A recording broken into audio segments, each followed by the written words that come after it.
Well, this is an existential process. The more effective we are in sharing with people around the country about what the repercussions are of a spill like this and what the implications are, pointing out that the energy transfer partners, the Sunoco Logistics and others, that have been building these pipelines. Since 2010, there have been over 200 major oil leaks from these pipelines that they have built, what we need to do is we need to direct attention to them each time they happen. This most recent one in South Dakota over by the Sisseton Reservation is one that's attracted a lot of attention.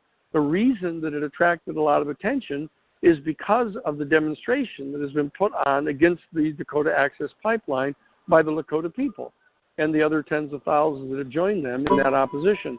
And because the Energy Transfer Partner Corporation mobilized and called in Tiger Swan, this massive private military corporation, to come in and basically apply military power against them and to shoot them with rubber bullets and concussion grenades and taser them and sick dogs on them and attack them. It attracted a lot of worldwide attention. And because that attention has been drawn to the Dakota Access Pipeline, when the other pipeline leaked right next door to them, everybody realized it was all part of the same issue.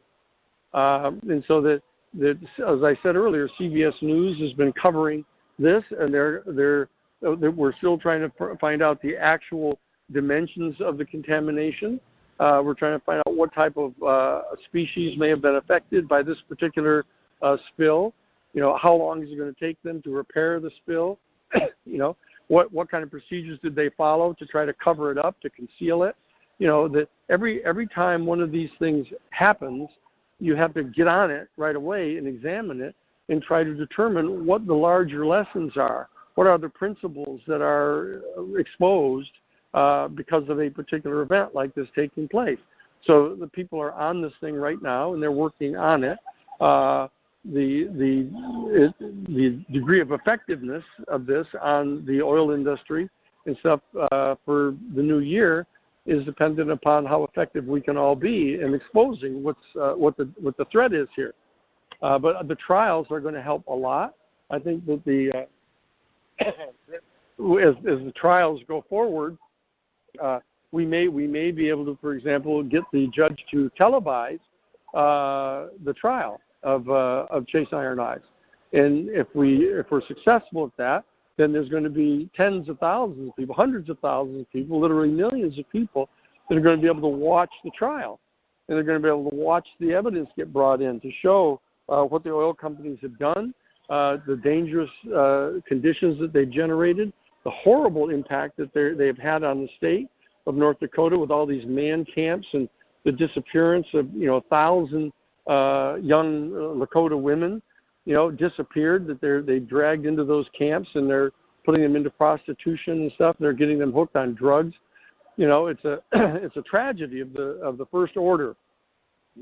And that hopefully we're going to be able to get this information into the record, the court record, and with the trial being televised, that's going to have a massive impact, I think, on the petroleum industry, and in the obviously the continued exposure of the connection between Donald Trump and the Russians.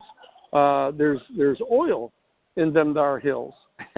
that alliance that he was having, it wasn't a coincidence that he brought in Rex Tillerson to be his Secretary of State, who has been given the highest medal from the Russian government because of his potential ability to hook up the Exxon Mobil Corporation with Russia to develop their oil resources there. That whole effort on the part of the global petroleum industry to get at the oil in Russia and to have it under the same kind of power and authority that the other oil companies are under is part of what the Trump administration is about, and that may well come out as they're exploring more and more of his connections and relationships to Russia, trying to explain this bizarre kind of activity that he and his campaign engaged in with Russia. And it surely isn't, some eleemosynary motive to say, oh, wouldn't it be better for everybody if Russia and the United States were friends? You can be sure that isn't what's motivating them.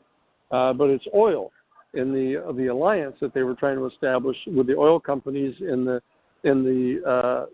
big gangsters in Russia to try to get control over that oil. So there's a lot of stuff that may break in the new year about all of that.